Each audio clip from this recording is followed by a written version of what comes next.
શ્રાવણ મહિનાની સાતમ અને આઠમ નિમિત્તે ભુજ શહેરમાં ભવ્ય મેળાનું આયોજન કરવામાં આવ્યું છે। આમ તો શ્રાવણમાં દર સોમવારે સુરલભીટ અને ભુજિયા ડુંગર ઉપર ભક્તજનોની ભીડ જોવા મળતી હોય છે, પરંતુ વર્ષોથી હમીરસર તળાવના કાંઠે યોજાતો મેળો શ્રાવણના તહેવારોમાં વિશેષ આકર્ષણ બની રહે છે। ભુજ નગરપાલિકા દ્વારા આ વર્ષે 15 અને 16 ઓગસ્ટે હમીરસર તળાવના કાંઠે રંગારંગ મેળાનું આયોજન કરાયું છે। નગરપાલિકાના કારોબારી ચેરમેન શ્રી મયદીપસિંહ જાડેજાએ માહિતી આપતા જણાવ્યું કે આ મેળો રૂપિયા 6,60,000ના ખર્ચે ખાનગી સંસ્થા દ્વારા યોજાવાનો ઠેકો આપવામાં આવ્યો છે। મેળામાં ખાણીપીણી, રમકડા, હસ્તકલા તેમજ બાળકો માટે આકર્ષક રમતોના સ્ટોલ ઊભા રહેશે। માત્ર ભુજવાસીઓ જ નહીં, પરંતુ આસપાસના ગામડાઓમાંથી પણ મોટી સંખ્યામાં લોકો મેળાની મોજ માણવા ઉમટે તેવી શક્યતા છે। હમીરસર તળાવનો આ મેળો નગરજીવનમાં આનંદ અને સૌહાર્દનું વાતાવરણ સર્જે છે। ભુજ નગરપાલિકા દ્વારા મેળાની સુંદર વ્યવસ્થા સાથે સ્વચ્છતા અને સુરક્ષાનું પણ ખાસ ધ્યાન રાખવામાં આવશે। વર્ષોથી છેલ્લા 28-30 વર્ષથી નગરપાલિકા આનું ટેન્ડર જ કરતું હોય છે। આ ફેરે પણ નગરપાલિકાએ ટેન્ડર કરેલું છે।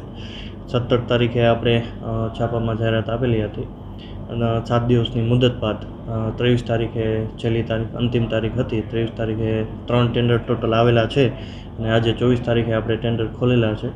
એની અંદર ટોટલ 3 ટેન્ડરો આવેલા છે। તેની અંદર Mahadev Ghanshyam stationery mall, toy mall અને જલારામ માર્કેટિંગ એવી રીતના ટોટલ 3 ટેન્ડરો આવેલા છે। એની અંદર 6,56,000, 6,60,000 અને 6,55,100 એવી રીતના ટોટલ 3 ભાવ આવેલા હતા। એની અંદર 6 લાખ ને આપણે 60,000 રૂપિયામાં આ મેળો આપેલો છે ટેન્ડર તારીખને, અને ટોય મોલને આ ટેન્ડર મળેલું છે। 15 અને 16 તારીખ 2 દિવસ આ સાતમ અને આઠમ 2 દિવસ માટે આ આપણે સમગ્ર જગ્યા આપેલી છે।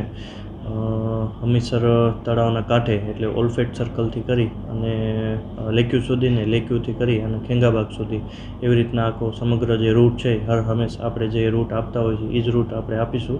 નગરપાલિકા દ્વારા જ્યારે મેળો પૂરું થશે ત્યારે આપણે ત્યાં સફાઈની વ્યવસ્થા આપણે કરીશું અને તમામ જાતની સરકારી જે ધારાધોરણ નિયમ મુજબ એ લોકોને જે જ્યાં ત્યાંથી પરમિશન લેવાની રહેશે એ ટેન્ડર ધારકને પરમિશન લેવાની રહેશે અને કોઈ જીબીના વીજ પોલમાં કે નગરપાલિકાના વીજ પોલમાં એ લોકો આપણે કનેક્શન લઈ શકશે નહીં। એ લોકોને પોતાની જનરેટરની વ્યવસ્થા અલગથી કરવાની રહેશે। એ જે પટ્ટા દોરવામાં આવે છે અને જે માર્કિંગ કરવામાં આવે છે એ નગરપાલિકા દ્વારા કરવામાં આવશે।